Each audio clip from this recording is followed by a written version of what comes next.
नमस्कार। टुडे समाचार में अपने सब गोटे के स्वागत है। हम सपना समाचार शुरू करी। बीतल रात भेल आगलगी में 30 लाख से बेसी के क्षति भेल, मुख्य प्रशंसा। धनुषा के छिरेश्वरनाथ नगरपालिका 5 महेंद्रनगर में रहल एकटा इलेक्ट्रॉनिक दुकान में आगलगी भेल अछि। जनकपुर ढलके वर्ष सड़क खंड में रहल महेंद्रनगर के अमर चौक में हीरा इलेक्ट्रॉनिक दुकान में बीतल रात आगलगी भेला से 30 लाख रुपया से अधिक के इलेक्ट्रॉनिक सामान जड़ कर नष्ट भेल। इलाका प्रहरी कार्यालय महेंद्रनगर के प्रहरी निरीक्षक बेचन यादव जानकारी देने छन्। बीतल रात करीब 12:30 बजे लागल आग भिनसर 3 बजे नियंत्रण में आयल छल। मिथिला नगरपालिका के दमकल प्रहरी आ स्थानीय सबके सहयोग में आग मिझायल गेल त आग लागल कारण अखन धरि खुजल नहीं सकल अछि।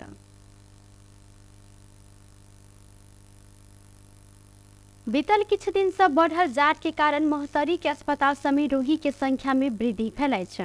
ठंडा हवा, शीत आ धुनी लागल कारण जिला के मौसम असहज भेल अछि। जिला अस्पताल में इलाज के लेल पहिने से बेसी रोगी आबऽ लागल। अस्पताल के medical superintendent doctor Satish Shah जानकारी दिलैन। जाड़ के कारण एतऽ के स्वास्थ्य केंद्र लगायत के जिला अस्पताल में बुखार, सर्दी, खोखी, दम, कोल्ड, डायरिया लगायत के रोगी सबके संख्या में वृद्धि भेल। हिनकर कहब अछि सामान्य अवस्था में औसत में 40-50 गोटे बिरामी इलाज के लेल आयल अवस्था में अखन दैनिक 150 से बेसी रोगी सब इलाज के लेल आबि रहल डॉक्टर शाह जानकारी देने छन्। बढ़ैत गेल जाड़ में सबसे बेसी धियापुता, वृद्ध वृद्धा आ सुतकेरी महिला सब प्रभावित भेल छन्। अखन रौतहट में चोर सब के गिरोह सक्रिय भेल अछि। पिछला 1 महीना भीतर जिला के विभिन्न स्थान से 3 ठाम विद्युतीय ट्रांसफार्मर चोरी भेल अछि। फतुहा विजयपुर नगर क्षेत्र अंतर्गत विजयपुर संतपुर जाय कालोपत्री सड़क कात में सिंचाई प्रयोजन के लेल रहल विद्युत ट्रांसफार्मर बीतल राति चोरी भेल अछि। 100 एम्पियर के ट्रांसफार्मर अज्ञात समूह चोरा क ल गेल। स्थानीय समाज सेवी चंद्र किशोर यादव जानकारी देने छन्। विद्युत ट्रांसफार्मर चोरी भेलाक बाद भूमिगत सिंचाई आ योजना सबसे चलि रहल डीप ट्यूबवेल सेवा सेहो बंद भेल अछि। गहूम खेती के समय में डीप ट्यूबवेल सिंचाई बंद हेनाई फतुहा गांव के दर्जनों किसान ऐसा समस्या में पड़ल। मेयर प्रत्याशी अजय यादव जानकारी देने छन्। किसान के समस्या के ध्यान में रख आ योजना के अविलंब उक्त स्थान में दोसर ट्रांसफार्मर रख सिंचाई सेवा संचालन कराव यादव मांग कयलनि। ऐसा पहले कटहरिया 4 बलुआ कटहरिया जाय वाला बाट में रहल डीप ट्यूबवेल नजदीक के रहल विद्युत ट्रांसफार्मर सेहो चोरी भेल छल। चोर समूह उक्त डीप ट्यूबवेल संगे चोरी जोड़ल गेल विद्युत के तार आ 100 एम्पियर के ट्रांसफार्मर चोरा क ल गेल। नेपाल विद्युत प्राधिकरण मौलापुर के शाखा के प्रमुख संजीव कुमार दास जानकारी दिलैन। अहिना बौद्धिमाई नगरपालिका 4 दुर्गा मंदिर कात में रहल 100 एम्पियर के विद्युत ट्रांसफार्मर 2 हफ्ता पहले चोरी भेल छल। प्राधिकरण प्रमुख दास के अनुसार 100 एम्पियर के एकटा ट्रांसफार्मर के बाजारी मूल्य 4 लाख रुपया धरि पड़ैत अछि। चोर सब विद्युत के तार ऊपर साइकिल के चेन रख कर ट्रांसफार्मर के फ्यूज निष्क्रिय बनबैत चोरी अखन कर रहल अछि। ई सब गोटे ट्रांसफार्मर भीतर रहल तामा के क्वाइल तार बिक्री कर रहल प्राधिकरण प्रमुख दास अनुमान सेहो केने छथि। पूस 1 गते से प्रदूषण जांच पास नहीं भेल सवारी साधन के 1 लाख रुपया जरिमाना लागत। वन मंत्रालय अंतर्गत के वातावरण विभाग पूस 1 गते के बाद विभाग के परीक्षण में प्रदूषण जांच नहीं भेल के सवारी साधन सबके वातावरण संरक्षण एन 2076 के दफा 41 के उपदफा 2 के बमोजिम 1 लाख रुपया धरि जरिमाना हेतु चेतावनी देलक अछि। साथे सवारी के मरम्मत करैत तोकल गेल मापदंड के सीमा भीतर मात्र प्रदूषण क संगे जांच पास करा क मात्र सार्वजनिक स्थान में संचालन में आन सबटा यातायात व्यवसायी सबके अनुरोध सेहो कयल गेल अछि। विभाग से पिछला समय कयल गेल जांच में काठमांडू उपत्यका में संचालन भ रहल सवारी साधन सबके धुआं निष्कासन के अवस्था अत्यंत दयनीय पायल गेला से आगामी दिन में विभाग सवारी साधन के धुआं निष्कासन के अवस्था के परीक्षण के सघनता के साथ प्रभावकारी रूप में कर लागल एकटा विज्ञप्ति मार्फत सेहो जानकारी देल गेल अछि। हाल सवारी साधन में धुआं परीक्षण कयल गेल में तोकल गेल मापदंड से बेसी प्रदूषण रहल सवारी साधन के एक बेर के लेल मरम्मत क अवस्था दुरुस्त राख अवसर सेहो देल गेल छल। वायु प्रदूषण के मुख्य कारक सब मध्य सवारी साधन से निकलय वाला धुआं आ खुला रूप में फोहर जराब से निकलल वाला धुआं प्रमुख कारण सब रहला से विभाग एहि ऊपर कड़ाई केलक अछि। रौतहट जिला के यमुनामाई गाउँपालिका वडा नंबर 4 में रहल जनता माध्यमिक विद्यालय के शिक्षक नाबालिका छात्रा संग दुर्व्यवहार के विषय में स्थानीय आ प्रहरी बीच झड़प भेल छ। विद्यालय के कक्षा 5 में अध्ययनरत नाबालिका छात्रा के वह विद्यालय के शिक्षक वीरेंद्र सिंह दुर्व्यवहार के कहत आक्रोशित अभिभावक सब शिक्षक सिंह ऊपर आक्रमण कर खोजने समय झड़प भेल छल।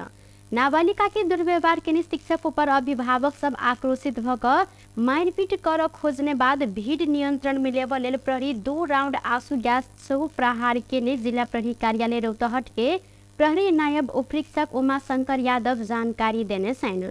स्थानीय सब प्रहरी ऊपर सेहो पाथर प्रहार केला से प्रहरी नायब निरीक्षक 1 गोटे प्रहरी सहायक निरीक्षक सहित 5 गोटे प्रहरी सामान्य घायल भेल छन्। विद्यालय ज्ञान के मंदिर कहल जाइत अछि आ गुरु के भूमिका में रहल शिक्षक विद्यार्थी संग दुर्व्यवहार केनाइ निंदनीय रहल कहत स्थानीय सब शिक्षक सिंह ऊपर कानूनी कार्यवाही कर जोरदार रूप में मांग सेहो केने छन्। महिला हिंसा विरुद्ध के 16 दिने अभियान चल रहल समय में छात्रा संग एकटा शिक्षक के दुर्व्यवहार महिला तथा बाल बालिका प्रति के अन्याय रहला से कड़ा रूप में कानूनी कार्यवाही कर पड़त महिला अधिकार कर्मी सब सेहो मांग केने छन्। घटना के संबंध में थप अनुसंधान भ रहल जिला प्रहरी कार्यालय रौतहट जानकारी देलक अछि।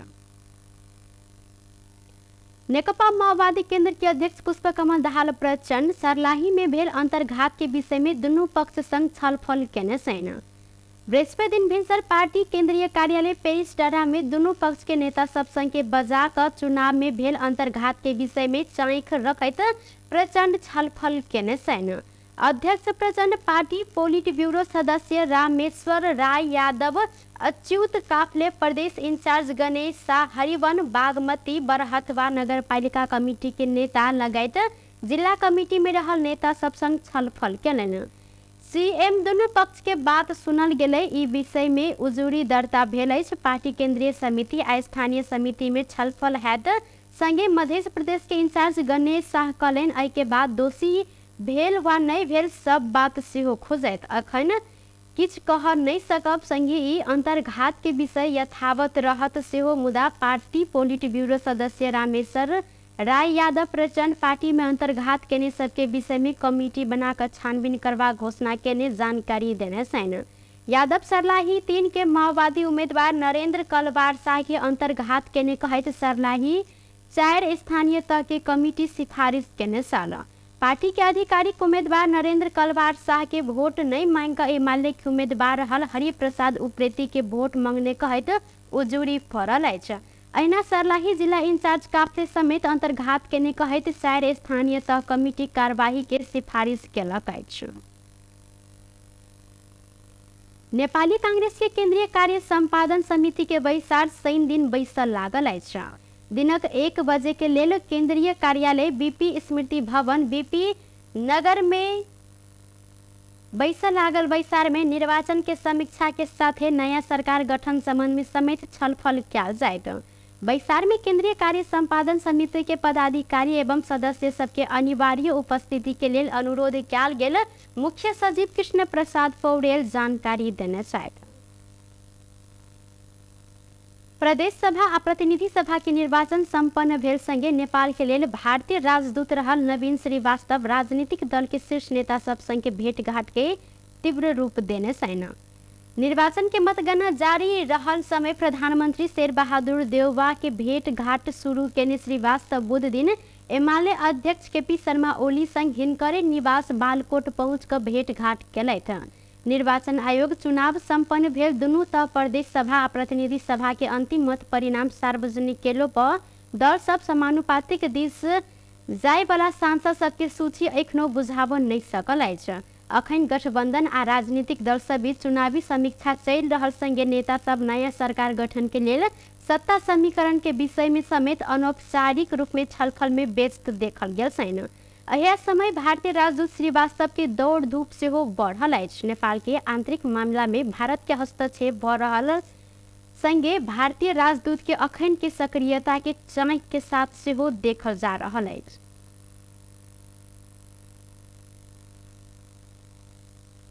टुडे समाचार में अब आर्थिक संबंधी समाचार।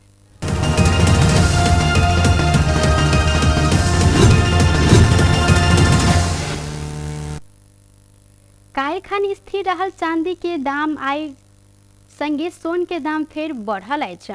सोन के दाम आय तोला के 99,700 रुपया पहुंचल अछि त काल्खन 99,300 रुपया में सोन कारोबार भेल छल।